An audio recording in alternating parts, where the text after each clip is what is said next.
All right, welcome back to the channel, Cyborg Pirate, cyborgpirate.com. Continuing our Drysuit discussion. So now we have moved to the Hollis DX-300x. Couple things about this Drysuit. First off, the Bear tech dry that we talked about, it has the exact same exhaust and inlet valves. And so again, no issues there. Like them, they're not a bad. They're made by Cytec. They have the Hollis decal on them, but they're still made by Cytec. Again, this is a little bit higher profile, so something you want to be leery of is it does catch on your dive gear as you're trying to get geared up. It's not really a big deal, but just something that to be aware of. These do have a very high volume of exhausting, which I find to be very nice.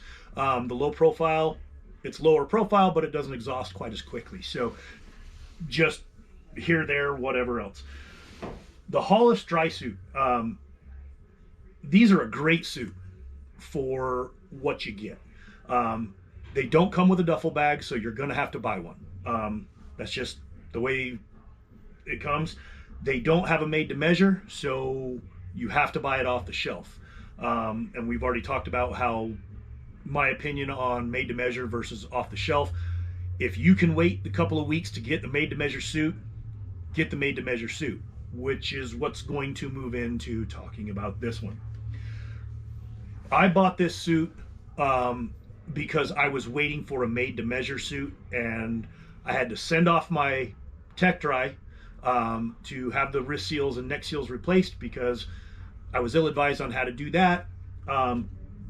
And so I ended up going with the Hollis. In the interim, while I was waiting that 6 to 8 weeks to get my new made to measure suit, and the other suit was out for repairs and it was going to be gone for 3 weeks. So went in, purchased this, and got this suit. For an off-the-shelf suit, it's a really good suit. I like it. It's not as expensive as the Bear. I would put this is a better suit than the Tech Dry, just because the Cordura cover that's on it. It does have the additional cover over the zipper. What I don't like is that it's Velcro. I prefer another plastic zip on it. That's one thing I didn't discuss, was plastic zip versus metal zip. I am a YKK plastic zipper fan. They last so much longer. They are so much easier to maintain. They don't knock teeth off like the metal zippers. I don't even know why they're still using metal zippers. Those take two people to zip them up. They're just, in my opinion, the metal zippers need to go away and just stick with the plastic zips. They're so much better and so much easier to maintain. This particular Drysuit did not come with a P-valve, so again, I installed an SI Tech Trigon P-valve in it. This particular suit, also off the shelf, doesn't come with boots. It comes with socks. So,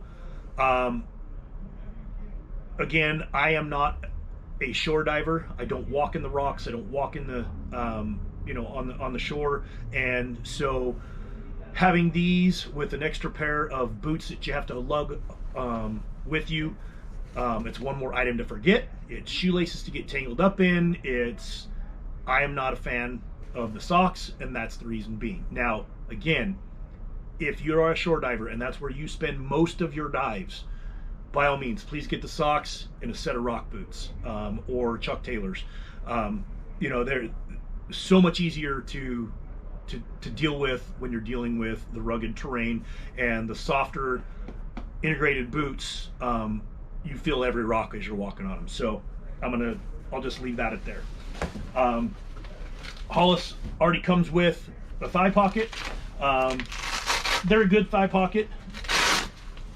They've got a nice D-ring that's in here, and you can add your own through the eyelets here. You can add your own bungees. They don't come with them, but this D-ring is a nice heavy-duty D-ring. You can clip your stuff off to there as well. No zipper on the flap, which we've already discussed. I like the zipper on the flap, so that's just the Hollis thigh pocket itself.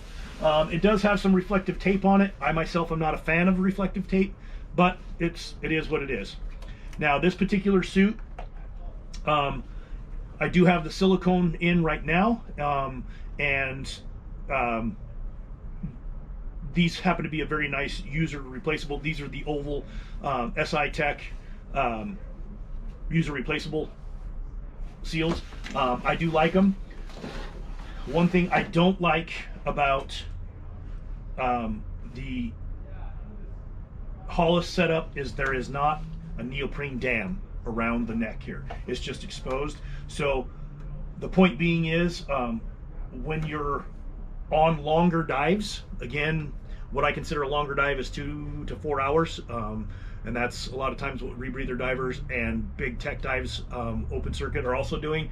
These longer dives, you get cold, and you get cold through this neck seal right here, because there's nothing that is keeping the water from moving away from you, just like a wetsuit does. A wetsuit, you're going to get wet in, but it holds that thin layer of water next to your body and allows you to warm it up before it gets pushed away, and it helps keep you warmer longer in the water than if you were in a t-shirt and bare skin.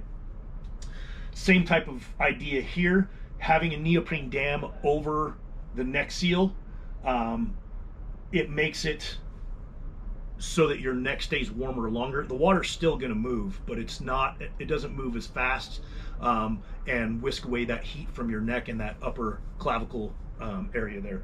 So just a personal preference. I wish that this suit had a neoprene neck dam on it, but that's it. As far as the suit itself, this has been a great suit. It's an off-the-shelf, so it doesn't fit exactly the way that I would prefer it to fit. It's a little bit baggier than I like. I didn't like the socks and having the extra shoes with me that you leave something behind, you forget them. I mean, you can compromise your entire dive trip by forgetting to bring your Chuck Taylors. Another reason why I like integrated boots. The biggest issue that I've had with this suit, you've already seen the tech drive where I told you the crotch is, there's a lot of aqua seal there. That's about 500 dives. I've got close to 300 dives on this suit, and the entire inside, the seams, are all aqua sealed. 20 dives into it, this suit started leaking, and it just leaks everywhere. This might not be with everybody's issue or take on the Hollis. This particular suit, for me, it leaked 20 dives into it, and just continued to spring leaks everywhere along the seams. The tape would peel back and it would start leaking, and so almost the entire seams on the inside of this suit is all aqua seal. That's really all I have for the Hollis. The materials itself, phenomenal materials. It's a nice heavy suit, very rugged, deals with abrasions for wrecks and caves, etc. very well. You just have to figure out if it's going to leak or not for you. And the neck dam was my biggest take on it. So that's the Hollis suit. It's again, you'll find a link in the description where to purchase it, and hopefully that helps you out with another dry suit to take a look at. Thanks for checking us out. Cyborg out.